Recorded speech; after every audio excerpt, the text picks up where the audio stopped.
Creative babble. This episode is brought to you by Shopify. Do you have a point of sale system you can trust, or is it a real POS? You need Shopify for retail. From accepting payments to managing inventory, Shopify POS has everything you need to sell in person. Go to shopify.com/system, all lowercase, to take your retail business to the next level today. That's shopify.com/system.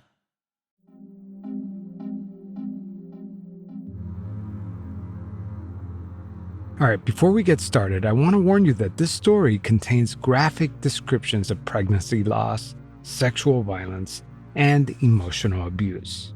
A few seconds. Good. I'm in her home and observing her contractions. Her contractions were very inconsistent. I was timing her contractions, and the length of the contraction was almost exactly the same length every time.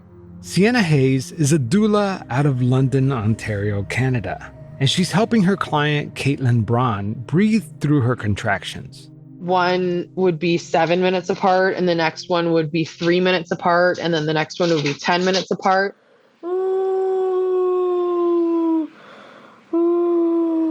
There we go.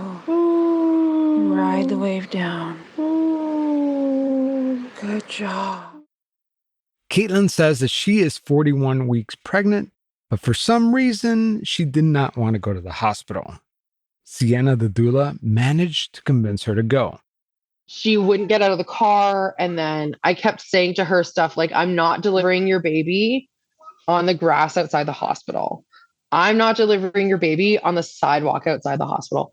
You know, like I kept saying stuff like that to her, and it took her an hour to get from the car inside the hospital. It was a 2-minute walk. What was her reasoning for not going into the hospital?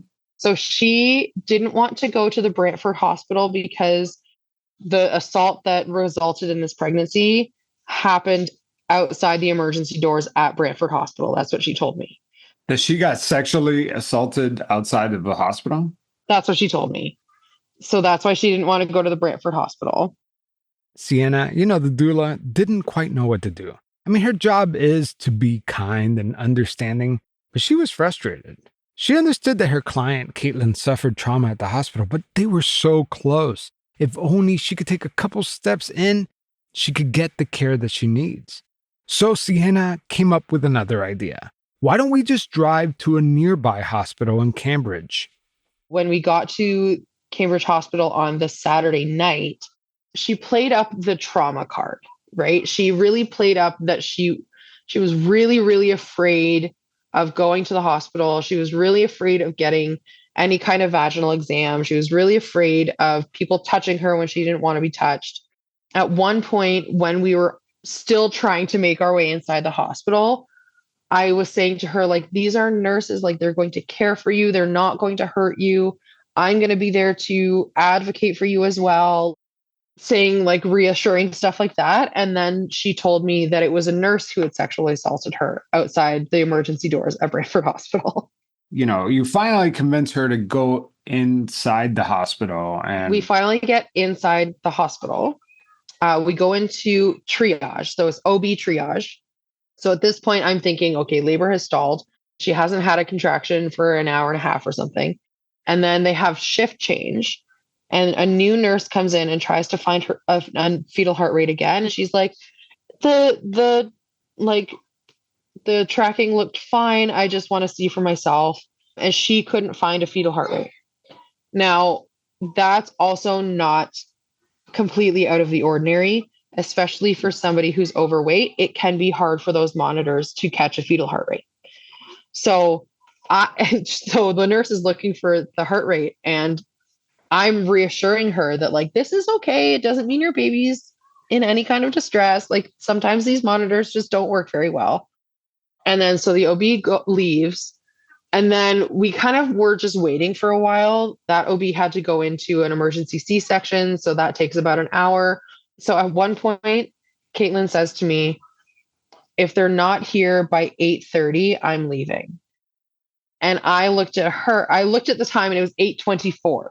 And I looked at her and I said 9 o'clock. And she goes, 8:45. That's a compromise. I said, no, the compromise is 9 o'clock. I don't want you to leave. So the compromise is 9 o'clock. She goes, okay, fine. And I said, okay, well, if you are planning on leaving, you should tell the nurse. She wouldn't call the nurse. So I had to call the nurse. And then so the nurse comes in and says, like, what's going on? And Kaitlyn says, well, I'm really anxious. So I want to go home. And the nurse is like, well, if you're anxious, you should stay and find out what's happening. Yeah. And she says, especially Kaitlyn claimed that her water broke on the way to the hospital.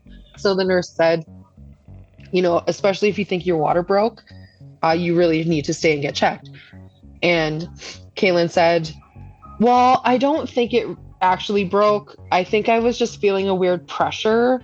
And so that's why I thought it was my water breaking.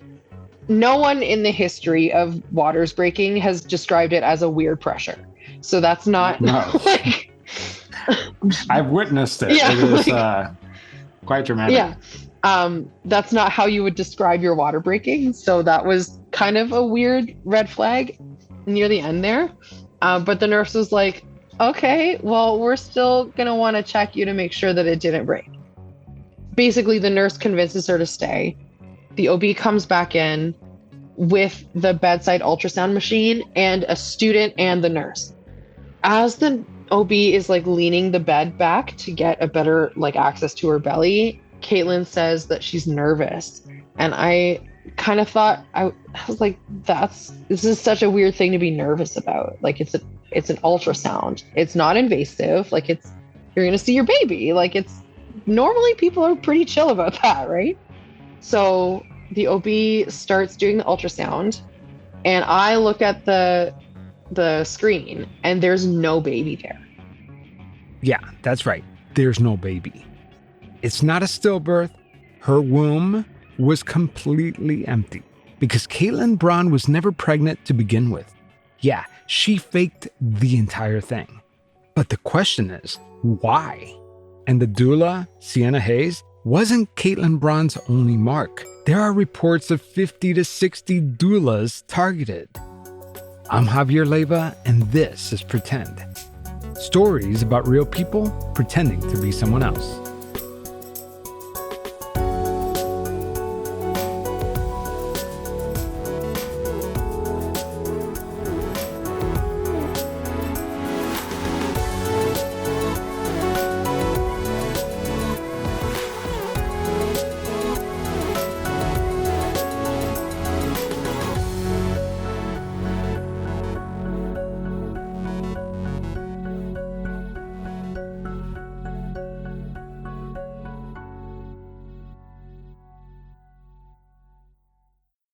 Picture this, a foggy evening, the whisper of secrets in the air, and an invitation to step back into the glamorous and mysterious 1920s. That's the backdrop of June's Journey, the game that's been keeping me glued to my phone lately. Instead of doom scrolling on social media, I am actually playing the part of June Parker, a daring detective with a personal mission to solve her sister's murder. And let me tell you, it is a roller coaster of emotions and puzzles. What's to love? Well, first of all, the thrill of hunting for hidden objects. I'm a sucker for these kinds of games. It's kind of like those books that we grew up with, but with a storyline that keeps thickening. Plus, the game takes place in New York to Paris, uncovering clues of scandalous family secrets that make you feel like a real detective. If you're ready for a dose of mystery, romance, and the glamour of the 1920s, June's Journey is waiting for you. Download it for free on iOS and Android, and let's see who cracks the case first. Hey, it's Kaylee Cuoco for Priceline. Ready to go to your happy place for a happy price? Well, why didn't you say so? Just download the Priceline app right now and save up to 60% on hotels. So whether it's Cousin Kevin's Kazoo Concert in Kansas City, go Kevin, or Becky's Bachelorette Bash in Bermuda, you never have to miss a trip ever again. So download the Priceline app today. Your savings are waiting. Go to your happy place for a happy price. Go to your happy price, Priceline.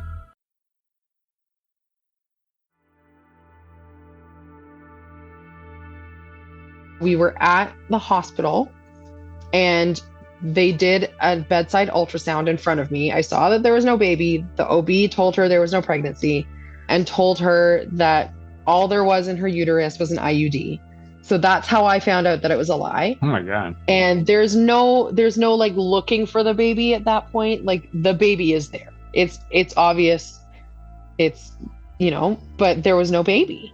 And so the OB stops the ultrasound, and I was like really confused at this point because I was like, why are you stopping? You didn't find the baby yet. Like, what's going on here? So I'm just kind of sitting there like watching things unfold.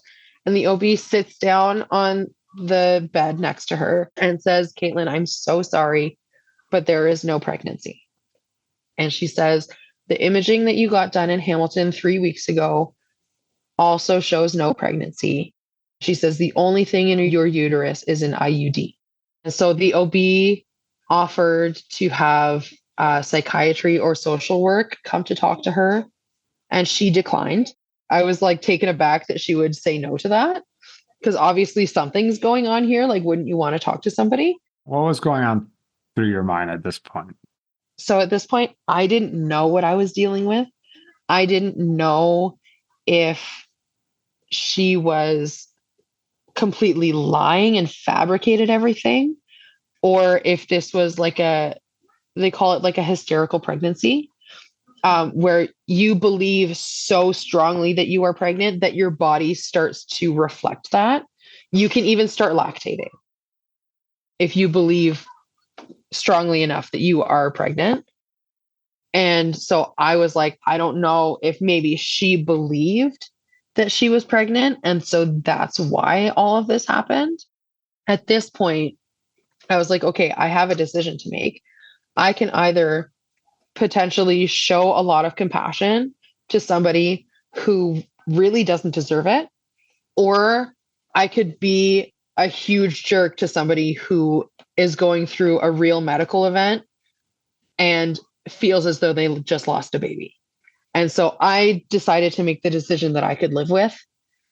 And I decided to show compassion to somebody who possibly didn't deserve it. I took her home. It was a very quiet car ride home. The only thing she said to me was, I'm so confused. Now is probably just as good a time as ever to define the role of a doula. A doula is different than a midwife. A midwife is like a nurse. They're trained medical professionals who can assist with prenatal care, birth, and even in the postpartum period. Doulas, however, don't deliver babies and they don't give out medical advice. So whereas your midwife does your medical care, or your nurse or your doctor does your medical care, I'm there for your comfort and kind of emotional support. If you say that you don't want something and your nurse is being really pushy, I can be the one who says, no, she said no to that. And I'm going to be there to help you cope with the significant change that becoming a parent is. Seanna Hayes sometimes works with a doula agency, but occasionally she'll seek clients on the side. So I had set up an Instagram account. I had maybe made like half a dozen posts, and I got a message from this woman asking if I provided, I'm in London, Ontario, and she asked if I provided support outside of London. That was her first encounter with Kaitlyn Braun. She told me she was in Brantford, which is about an hour's drive away from London. And I asked her, when's your due date? How far along are you, kind of thing. This was on a Saturday, and she said that she was due on the Monday. We do get people who are looking like around like the 37-week mark. 37 weeks is considered full term, but 2 days before your due date is pretty last minute. Like, we don't see that a whole lot. She had told me that she had sort of run-ins with doulas in her area. She told me that there was one doula who was, in her words, shit-talking her to all the other doulas. So she had a bad experience with this one person who had then like spread rumors about her. And so that's why she was looking so last minute and outside of her area. She also told me that she didn't find out she was pregnant until very late in her pregnancy. So she kind of explained it away. And so that's why I didn't really think too hard about it. So she signed my contract that night. She filled out my intake form. She told me that that this pregnancy was the result of sexual assault. And that was one of the reasons that she didn't find out until really late because she wasn't sexually active. So she didn't think of that as a possibility. She told me that she has PCOS, polycystic ovarian syndrome. It is very hard to get pregnant and you often miss periods. So like it wouldn't like missing your period wouldn't be a red flag. But she told me that she was on a medication for PCOS that balanced all of her hormones and caused pregnancy tests to give a false negative. That's not a thing, but I didn't know that at the time. I had offered to do this for free for her because I just felt so bad for her. She told me that she was a victim of sexual assault, that she had nobody in her life who would support her. She told me that her mom didn't believe that she was assaulted. And so her mom wasn't supportive. I just felt so bad for her. Like she just really seemed like she was completely alone in the world. I mean, why would you not believe her? You know what I mean? Yeah, exactly. Like who makes that up? So she called me on the Monday to come to her. She told me that she was in labor, so she called me to come to her house. On the way to her house, I feel like the universe was trying to give me signs because I passed a car that on fire on the side of the road. And then I also drove through a freak rainstorm. It was like I couldn't see 10 feet in front of my car. People were pulling over and I just like kept going. I got to her house and like it was a normal first meeting. Like she just said, "Hi, how are you? I'm Kaitlyn." I introduced myself, "Come on in." We went straight to her bedroom, which is kind of where she was most comfortable. There was not very much, like the sofa in her living room was kind of full of stuff. So there wasn't really anywhere to sit other than in her bedroom. Yeah. And she started having contractions. I started timing them. And she was like moving around during her contraction in a very natural way. It was very believable. I asked Seanna to describe her house. Were there any baby things laying around? Normally, if you're expecting a baby, you have a crib set up, boxes of diapers everywhere, clothes, a changing table, that kind of stuff. So there were like baby items around. There was like a sleeper, there was a car seat. She had diapers, she had breast pads, she had clothes, and like baby washcloths and stuff like that. She told me that she was low income. So it really didn't seem odd to me that there wasn't a nursery because she lived at home with her mom. She couldn't move. It's easy for us listening to this now to realize that there's a lot about this that doesn't quite make sense. But remember, Seanna really believes Kaitlyn is pregnant. In this line of work, we are like, our whole thing is that we believe you and we trust you. Any red flags that I had were kind of washed away when I met her mom. Here's what I don't understand. Seanna met Kaitlyn's mom. And after talking to several people, I actually believed that Seanna actually met Kaitlyn's mom. If this really was Kaitlyn's mom, was she in on it too? Obviously, she knows that her daughter isn't pregnant, or maybe she does think she was pregnant. I don't know. Her mom was around and she would come in and talk to us when she got home from work. Any red flags that I had were kind of washed away when I met her mom because her mom didn't seem like she was, I don't know how to describe it. Like she just, like it seemed normal to her. Like it didn't seem out of the ordinary to her. Was the mom in on this? Unclear. I don't know. Now, the question on everyone's mind is, if Kaitlyn was 38 weeks pregnant, wouldn't she be showing? People carry differently in their pregnancies and she was overweight. So it was hard to tell that whether she was pregnant or not. Honestly, like I look back at the pictures and I'm like, no, she does actually look pregnant for real. She's like having contractions and they're very believable. Like I even took a voice note and sent it to another doula. That's what a contraction sounds like. Good. Whenever Seanna would start raising questions or feeling doubtful, Kaitlyn had an explanation. her sister was going to be getting married that Friday, and she had a dress for the baby to wear to the wedding. Yeah. So like all of the red flags that I had were explained. Right. And who does it? Going back, like nobody does it. So that you have, Yeah. and you're a And very, that's what I kept telling myself. yeah, and you're in a very trusting business where you're very empathetic Exactly. and Exactly. nurturing. And so you're not like, I'm a very skeptical person because I talk to con artists all the time, you know what I mean? Yeah. But like, but you're a doula. You're supposed to be empathetic and passionate, you Yeah. know, like, Yeah. So like that's our whole thing is that we like you tell me something, I'm gonna believe you. right. You tell me that you were assaulted, I'm gonna believe you and act accordingly. You tell me that your contractions are unbearable, I'm gonna believe you. She was so manipulative that it is hard for me even now to just believe someone. And again, in this line of work, we are like our whole thing is that we believe you and we trust you. And here's the crazy part. Kaitlyn Braun didn't just fake her pregnancy with Seanna.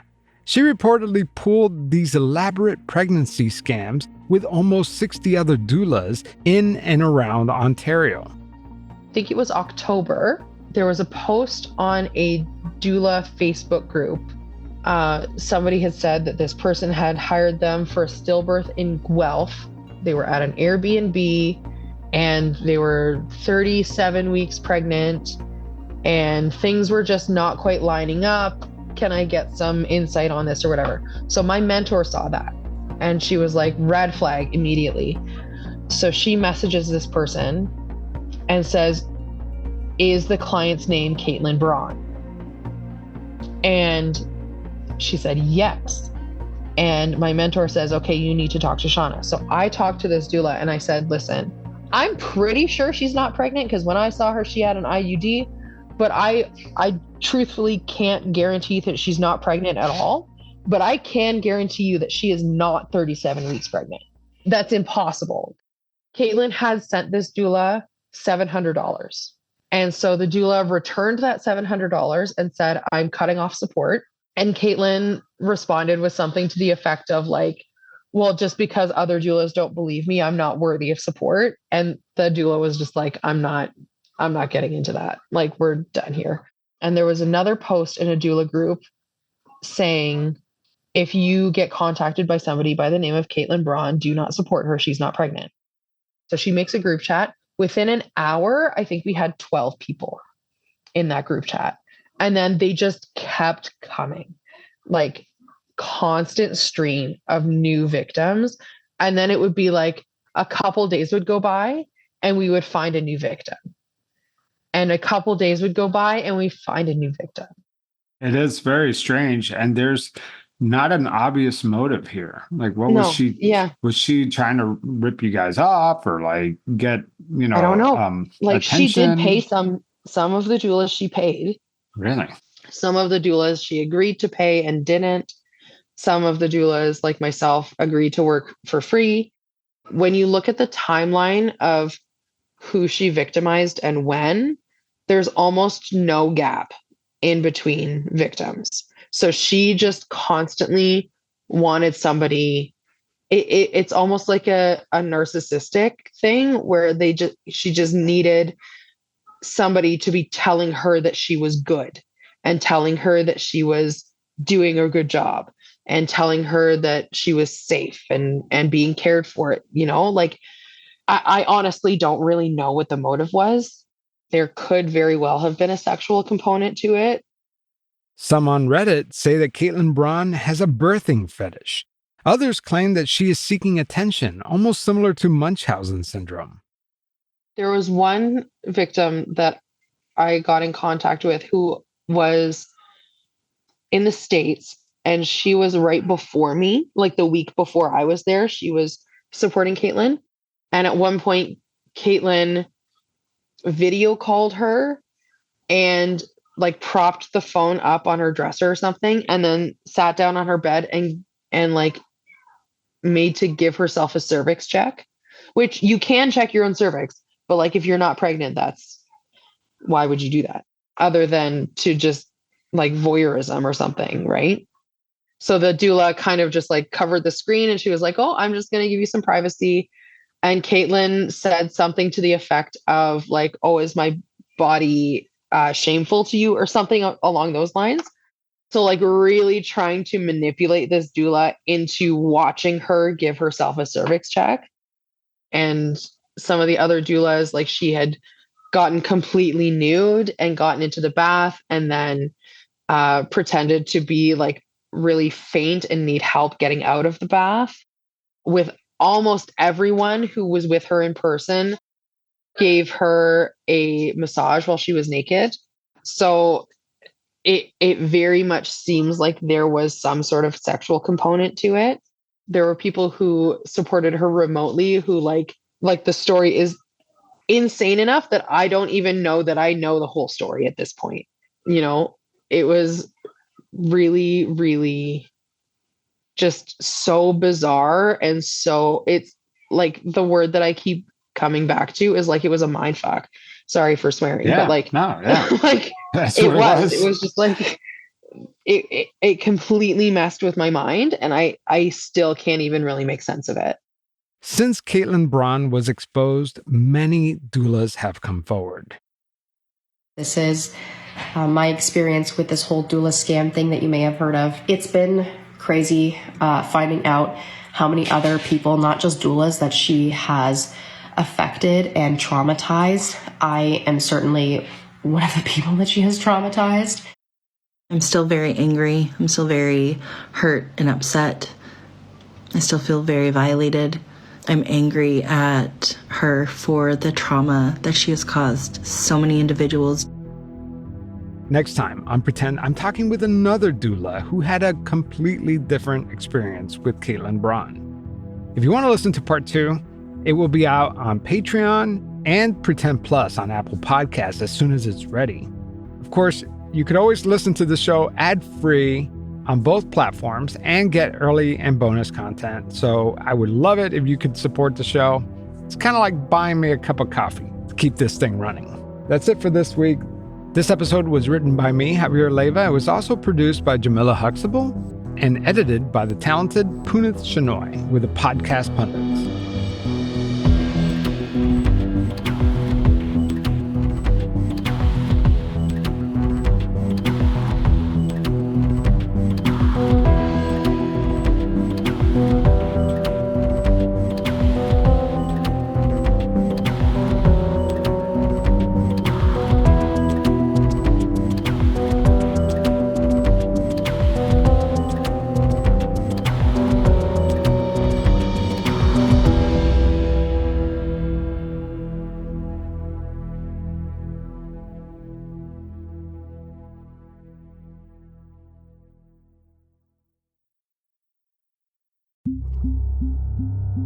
Creative back.